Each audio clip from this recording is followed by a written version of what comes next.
Hello there, and welcome to The Adversity University. My name is James Spagarin, former NCAA Division III college hockey player from San Diego, California. The goal of this podcast is to talk to former or current hockey players that have found the answer to the question, who am I besides an athlete? With the power of social media today, it feels like athletes feel bounded in representing themselves as to whatever sport they play. I would bet you most youth, junior, college, and pro hockey players have some form of proof that they're a hockey player in their Instagram bio. The question that I once struggled with is, who am I besides a hockey player? I feel I was born to be a hockey player, so when my career is finally over, what's next? My guess will hopefully help guide you if you're in that position or inspire you if you're far from that position. Welcome to The Adversity University, and for our first guest ever in history, we have Stepan. Thanks for tagging along.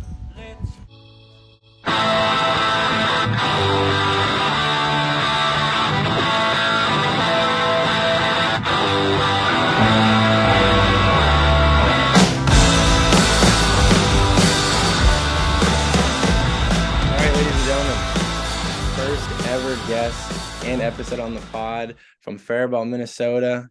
He played youth hockey at Shattuck St. Mary's, on to play for the USHL of the Waterloo Blackhawks, eventually played Division I college hockey for Minnesota State. In that time, he played for the USA World Junior team, and after 4 years at Minnesota State, he played in the ECHL for the Orlando Solar Bears. After his playing days concluded, took a little bit of time from the game, but then he got the opportunity to start coaching as an assistant coach for the Chippewa Steel in the North American League.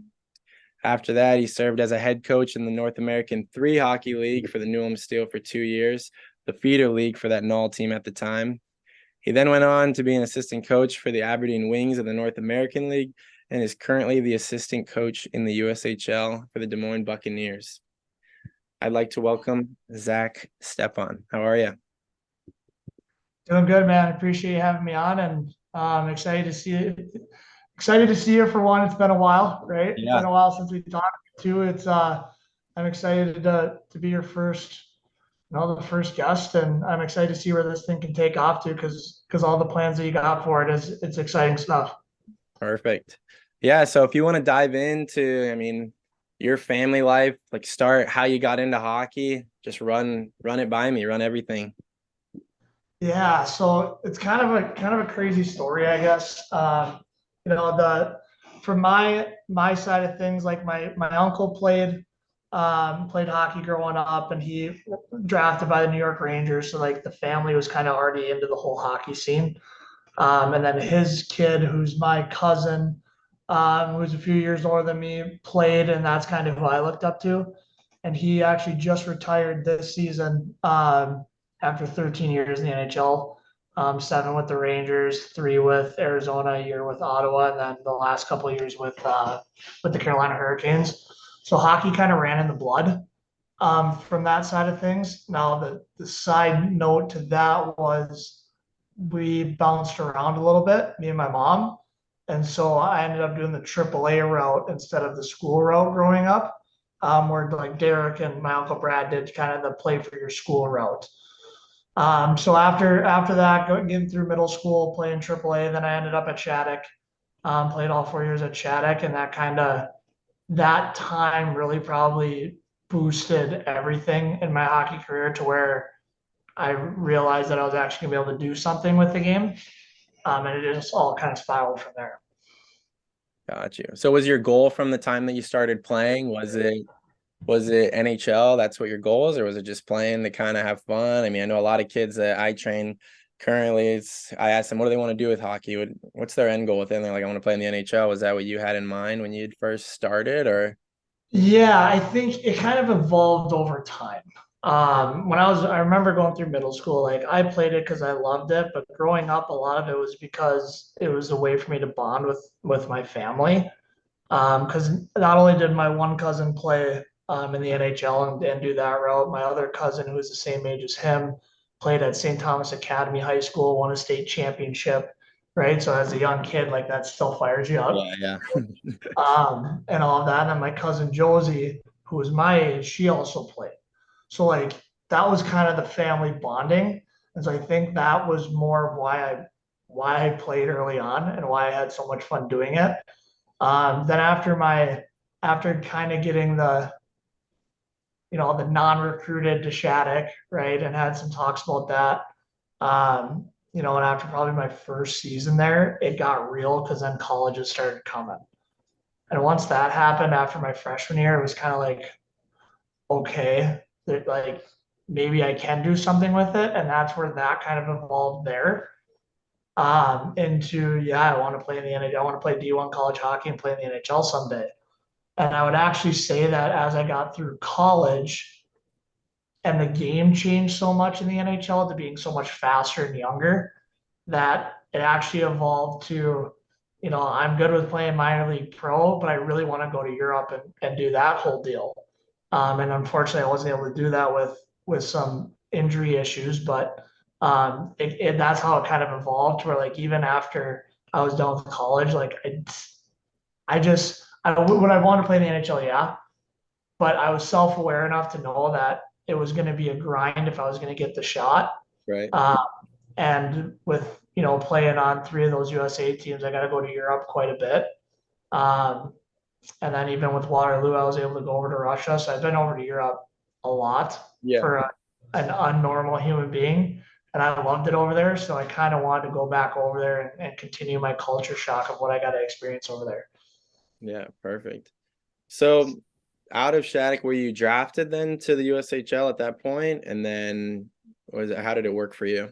Yeah, so it's kind of crazy. So I was drafted in the futures draft, which is now what's called the phase one nowadays, Mhm. called the futures back then. Was drafted 10th overall by Waterloo. At the time, I had a relationship with PK O'Hanley, who was the head coach of that team, because he actually was one of my summer coaches in middle school. So like that kind of all played into it a little bit. And then so like that whole time I was kind of destined to play for Waterloo. And then I think it was my junior year, I got traded to Sioux Falls Oh, uh, really? for them to go on a playoff run. And so they brought in a starting goaltender that was having a good season or whatever. Um, and at that time, like I really didn't want to play in Sioux Falls because that was their old rink. And their Yeah. old rink, like the hash marks went into the boards. Like that's how small it was. So I'm going from getting to play on an Olympic ice sheet to playing on a Yeah. half NHL sheet. Uh, so um, so then I ended up going and visiting Penticton up in the BC. I had plans to go do that whole deal. Well, then it ended up coming full circle back to me getting traded back to Waterloo. Gee, Um, in the ringer. yeah, yeah. And then before I ended up graduating high school. So I went through all this whole process when it really didn't matter because I was gonna graduate from Shattuck anyways. Yeah. And my understanding is there was some undertone deal that they couldn't tell me about, but it was being a coach now, I completely get it. But at the time as a player, you're like, I guess they don't want me anymore. So Yeah, yeah. you kind of go through that whole mental grind, but it ended up working out good because I loved Waterloo, had a good season there, and it all worked out in the end. Right on. So in regards to obviously from there, it's the next step, right? So what led you to the decision of choosing Minnesota State? Were there other big schools potentially that you were interested in, or yeah, what was that all about? Yeah, so I was actually originally committed to Ohio State. Um, and so going through Shattuck, there's a lot of pinballs in my hockey career. So I'll try to not bounce around too much. But um, when I was going through Shattuck, Derek, my cousin, the NHLer, was playing at Wisconsin. And at the time, a guy by the name of Marco Siki was the assistant coach that recruited him. So at that time, he was recruiting me to Wisconsin when I was in high school. But I hadn't committed yet. Well, he ended up getting a job. I think it was after my sophomore year, going into my junior year, where he got the head job at Ohio State. So, no people, hockey guys who know how the college game works, like an assistant coach can really like you, but then once you get to school, you better hope to God that a coach likes Yeah, you. yeah. Because also back then there wasn't a ton of video. like video wasn't as normalized as it is nowadays, right? Where an assistant coach can say, "Hey, I like this kid," and then the head coach can pull him up on the computer. Like it just didn't happen a lot. And so, you're always kind of gambling with the assistant coach being the main recruiter, right? Yeah, So when he got the head job, I committed like that. I was like, yeah, 100%. Like he likes me as a player, so why not go play for the guy that likes me and is going to now make the decisions, right? The lineup decisions. for sure. So committed to Ohio State for a couple of years, and then plan was like we got into playoffs in Waterloo, still committed to Ohio State, and then in the middle of the playoff run, he got a job in the AHL, and he was leaving Ohio State. Mm. So then I went through that's the only reason I was going out to Ohio. Um, and to spare any details or call anybody out, I didn't want to go play at Ohio State anymore. And at that time, I already signed my NLI, so I wasn't allowed to go play anywhere else technically. Yeah, Um, and so I had after that year in Waterloo, I could have went realistically probably went to any school in the country. Um, and I had the Nodax calling, I had the U of M, I had all that stuff, and there were other schools in the mix for me personally, but those schools I was not allowed to attend. Um, so there's a little bit of a backstory there, where I don't want to call anybody out on it, but Mankato was a good spot for me. It yeah, just was it my first option? No, but was it a good option for me? Yes. yeah. I mean, it's a pretty sweet program. Obviously, now they've been pretty successful. And then you went through your 4 years there. Probably the time of your life, I'm assuming, going to college like most people. Then eventually you're packing your bags, leaving Southern Minnesota and going to Orlando.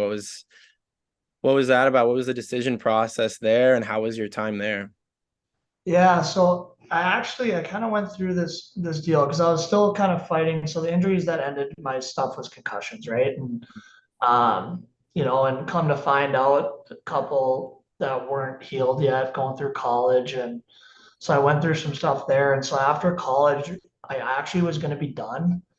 Um, Not for anything other than I just didn't feel like myself, right? Um, and so come to find out that was because I was still going through some concussion stuff, right? So I wasn't myself. So I remember like being like, I just don't like the game anymore. Yeah, So I did kind of quit where like I wasn't training. I was doing nothing. I was, for lack of a better term, sitting on my ass, yeah, right? And and it actually like I started to feel better. So that was my healing process, not knowing that I was healing. And then my AAA coach from middle school called me because he found out that I was quitting, and he lit me up for like 2.5 hours on the phone. Like, like all in good, like meaning the best for me, but like yeah, basically, you stupid, you idiot, why would like yada yada yada. And he's like, don't you dare be done. And he kind of made me truly think about it. yeah, And so that's why I was like, you know what, I'll put all my eggs back in the basket and see where this goes. And then got down, to Orlando, and it was the best thing that ever happened to me because I don't think I would still be coach. I don't think I'd be coaching right now if I didn't go to Orlando. Like just with where I was at with the game and everything, yeah, and yeah, and how I was feeling at that time. And Orlando completely made me rejuvenate my love for the game again. Um, I wasn't there for very long because that's when the last concussion happened, and it wasn't a good one. So, yeah, but it made me enjoy the game again. But also me quitting, I think, helped me heal from that first one to get my brain back to liking the game again, right? Um, so everything worked out for a reason, in my opinion. Like it was a weird roller coaster, but I think those things had to happen for me to get here. yeah. And correct me if I'm wrong, but when we first met, because you coached me first starting in the North American League, um, you were a teacher at that point, were you not? Before that, Yeah. like you went from playing in the coast to being a teacher, and then now you're back to coaching again. I guess, like, what happened? You know what I mean? Yeah. So kind of after that hit in Orlando, um, it ended up being like looking back on it, ended up being about a 10-month process of healing. Like it was like I lost some vision in my eye. It was one of those where it wasn't just a concussion that you had to go sleep off. Like it was a big it was an issue, Yeah. right? And so regardless, so I ended up like the first 2 months I ended up doing therapy down in Orlando. Hmm. And it just was not getting better.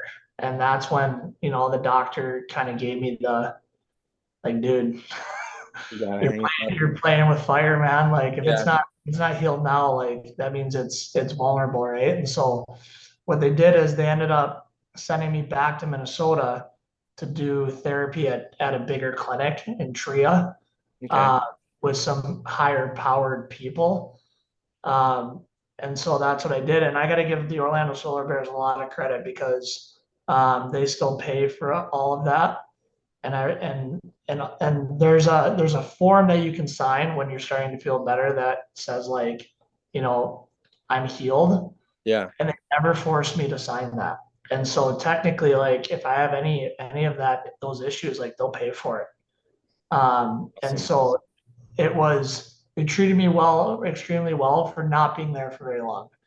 And so doing all that therapy up in Minnesota, and I was staying at my cabin with my dog, just us two, not seeing anyone, not talking to anybody. Yeah. And um, and at that time, my brain was going to like, dude, you're unemployed, right?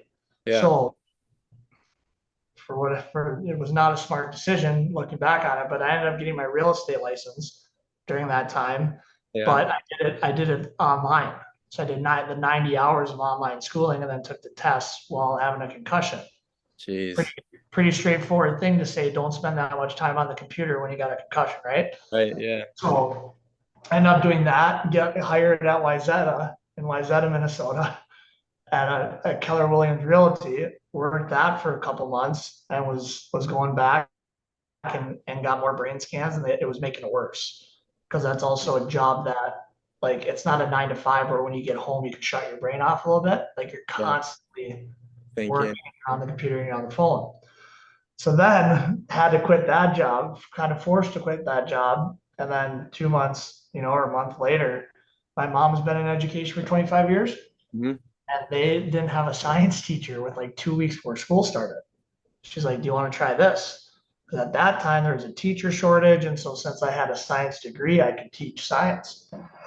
And so I Right. went and did that interview, right? And Yeah. um, ended up teaching. Well, what's funny is in that interview, they're like, well, you don't have your teacher's license. Like, how serious are you about this? And I was like, the only thing that'll pull me away from this is a full-time coaching job. But all the seasons had started.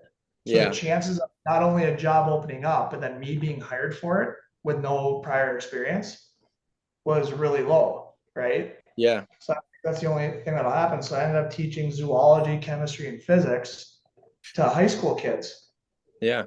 Um, then 2 months in, 2.5 months in, I got a phone call. I was like, so I had to go talk to the principal. I had to do the whole like email him on Sunday and Well, tell him geez. Monday. He was like, I walked into that office. He's like, you got a job, didn't you? I'm like, yeah. And he's like, oh shit.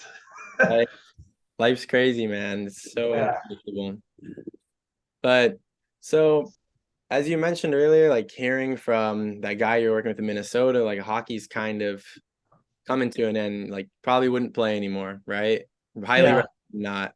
The whole point of this podcast really is to find athletes who've, you know, devoted themselves. It's a big commitment, especially in the hockey world, like to the game, and it's a part of your identity. It feels, like, oh, I'm a hockey player. This is what I do. Um, how did you get over that? Or how did it feel for you having to walk away and kind of almost rediscover yourself in a way? Was there a hardship that you went through with that, or how did you cope with that? Yeah. I think I personally believe, and this is where I'm probably going to be a little different than others, right? But I think that part of it was making me worse while trying to heal too. right? Because I was not only going through the concussion stuff, but I was, you're in a dark place enough with going through that actual physical injury. Yeah. And on top of it, going through a complete life transformation, right? So Right. I think that played a big part in the time it took for me to get better too. Because I remember like the day I woke up there, and like that black cloud was gone. Like I can tell you the day, the time, where I was, and like it was like, oh my God, I'm healed. And my brain felt like it was back to me being myself, right? Yeah. Um, and so I think that had a lot to do with it because ended up getting kind of diagnosed with a temporary personality disorder of some sort. Hmm. I don't know what it is. I don't know if it's actually real or if they just said that this happens, like kind of like a byproduct. I don't know, but I remember that being a thing, and uh, so I think all of that just kind of snowballed, right? But by going through it that drastically, it made me sit back and really think about what's important and what's not, right? And that time alone, like I spent a lot of time alone with my little rat wherever he's at, right? And Yeah.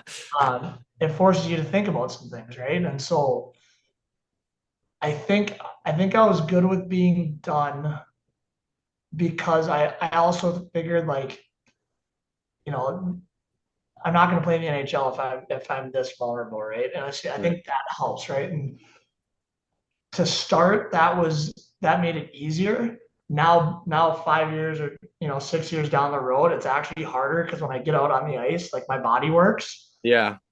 And so like it's different if you like blow your knee out, right? And you can barely skate anymore or whatever, or some major like bone or tendon injury Yeah. that where like it's literally just if I get hit, but anything to do with a puck and skating and all of that, like I just played 3-on-3 tournament with guys and I can still at least keep up with them, right? And so now it's almost harder because of that, because you Right. forget that like all it takes is one guy to hit you in the mouth and you're gonna be in shambles. Yeah.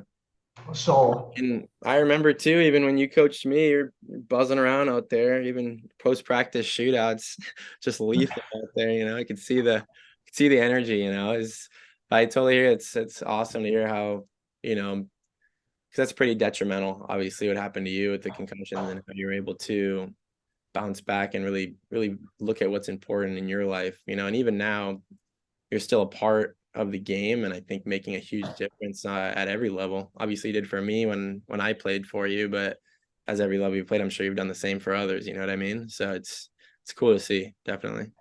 no, I appreciate that. I think what there's a difference between, and this is good for people to hear. I think it is there's a difference between like, yeah, hockey's a part of your identity, right? And so you want to stay in the game, but you got to have a reason, Right. right? You can't just stay in the game, just stay in the game because that's all you know. You have to have a reason behind it. And when I was sitting back and thinking, like I played for a lot of big time coaches, like Tom Ward at Shattuck has been there for however many years. The amount of national championships he's got under his belt is stupid. The amount of NHL players he's got under his belt is stupid, right? Then Yeah. I go on to play for PK O'Hanley, who in Waterloo, who's the winningest coach in USHL history, who's been around the block a time or two, right? Yeah. And then move on to Mike Hastings, who had a great USHL career, then comes in like I'm part of his new class, right, at Mankato. Yeah. We start breaking records and put Mankato on the map, and now he's at Wisconsin, and they're 9-1 or whatever, 10-1 at Wisconsin. Yeah. Yeah. Like the types of coaches I've been around from knowing how to win has been really good. They also are all very intense human beings. So you wonder like, does that still works nowadays, but not for everyone. But Right. back in the day, like if you get told to do something, you just do it, Right. right? And so I think me being able to like, so when I was thinking about the whole coaching thing, I'm like, I want to bring that intensity, but I also want to bring the new generation of like they're going to ask questions and you need to know the answers to them and they need to trust you. You Right. don't just earn respect because you're in a coaching position anymore. Um, to an extent, right? Like you get a little bit, but if you really want to get the most out of your guys, like they'll push back a little bit. Yeah. And you got to be ready for that. And so being able to try to take what those guys have taught me from, attention to details and the importance of certain things and keeping you and holding you accountable. And then trying to bring just, I guess, my personality, which you played for me, right? Like my personality was I could scream at you for 30 seconds, but then it's over. Then it's Yeah. done. Yeah. Right. Like I'm gonna get my point across, but then I'm gonna crack a joke at you a minute later because I want you to know I got my point across. I want to know that you hear it, but then it's over. Then we're good. Yeah, exactly. So I think that's where, for me, I think that's at least when I was going through it, I'm like, I think that's what's going to make a good coach in this new wave of coaches, and I Yeah. think I can be good at that. And that's kind of my reason, right, is to be able to mesh all that together. No, perfect. I hear you. And it definitely worked. I mean, he came at me my last year juniors, but same time, it'd be like water off the back, next shift kind of thing. You know what I mean? Okay. And I mean, you've seen it. Guys know when they mess up. You know what I mean? But it's important to hear it, and then you just fix it. You know what I mean? And that's how you see who really makes it. I think in the game really does well is they have the ability to accept that information that they're being told, and then they just try to make it better from that point. They don't dwell on it. So, and that goes to life as well. So, Yeah, 100%. And like the other thing I believe is, yeah, you can maybe skip a guy for a shift, maybe, right? But if you're gonna get after a guy the first time for doing something wrong and you don't give them a chance to fix it, that doesn't build trust, right, right? So here, I'm gonna get after you. Yeah, you might, miss a shift to get this, but then I'm gonna throw you right back in the fire and you're yeah, gonna go do it right. And then we're gonna both know that we got the message, and that's how guys get better. right, And so obviously as you move up the ladder, that's going to change a little bit where, you might have to miss a game here and there or whatever it may be. But the thought process behind it is unless you're making the same mistake over and over and over and over again, like you have to have a chance to fix it and show that like you heard me, you went out and you tried to fix it. Doesn't mean you're going to fix it, but at least show me that you're trying to fix it. That's right. all I need because it's the only way you're going to get it done. Yeah, totally agreed. So two more questions here for you. Yeah. If you were to look back on your career, whether if it's current coaching or playing, what would you say was probably the best moment that you had? One of them, just one of the best moments that you've had, you'd say. Yeah, it's kind of a tie. Like, winning nationals in high school is always going to be up there. We won back to back, my junior and senior year, right? And that's always going to be, those are memories, right? Because you get to tell people you're the best team in the country, right? Right? And like that, that feeling doesn't go away, right? Yeah, You can talk about U17, U19. We won gold I won gold with U17 USA team and U19 USA team, right? Um, but those are different kinds of tournaments, yeah, right? Like, but honestly, I think the best moment I ever had in hockey was when I made that World Junior team. Like, I knew I was on the lower end of that totem pole, but you know, like I made that team, and that was fun. Well, with that being said, our exhibition game was in Mankato against Mankato. So I got to start and play against my teammates in our yeah. exhibition. And so like that alone was probably the most incredible experience. Cause then as I was skating off the ice, all the boys came and pulled me out of the tunnel and Yeah, maybe and brought me back on the ice to salute the fans with the group. And like that's when you knew you had a good group around you. And that's what made Mankato so special. that's awesome. That's really cool, man. Last question here. So if money wasn't an object, yeah, what's your where you're at right now? What is your perfect life, you think? Head coach of a college hockey team and a 10-year contract where I can settle in. I think that's where I want to go. Like, I love the junior hockey world, right? And if you're in the right spot, it's a great deal. And it's actually kind of changed now too, where I haven't had enough time to think about it. But I love the idea of having a guy for 4 years and seeing what I can do with them. Yeah, I was like in the junior world, like if you want to be good and you have to respect the process, there's going to come a point where if a guy's not getting it done, like you're going to move him on, right? right. And you're going to bring somebody else in. Now, Right. it's not as fantasy hockey as like the NHL is, right? Where, you got money involved and all that. Like there's still relationships there, and you're still going to try to move a kid to the right situation. You're not going to bury a kid, but if a kid's not getting a job done in college, like I can go work with him on Monday, Tuesday, Wednesday, Thursday in the morning to Right. try to get him into the lineup. Right. Like, and then all of a sudden, he's a 15 gamer his freshman year, and then all of a sudden he ends up your captain senior, and you're like, I did my job. Yeah, And it'd be fun to be at a place that I'm there long enough to see that happen. for sure. Well, dude, this was really fun, man. Like, it's been awesome having you on. I haven't talked to you in a minute, so it's just great to catch up with you as well. Um, we've never really, even when you coached me, really, we never really dove into a conversation like this, talking about where you came from and how you made the decisions you did. So I really appreciate you coming on for sure. Yeah. Yeah, no, absolutely. Like I said, honored to be your first guest, and hopefully that at least helps spark some more people wanting to come on. And if there's anything I can ever do to help with this whole deal, like I respect and love everything you're trying to do with this thing, and it'll pop off. I'm excited to see where it goes. Awesome. Sweet. Thank you so much, Steps. I'll talk to you Yeah. soon. All right. Sounds good. See you, buddy. Take care.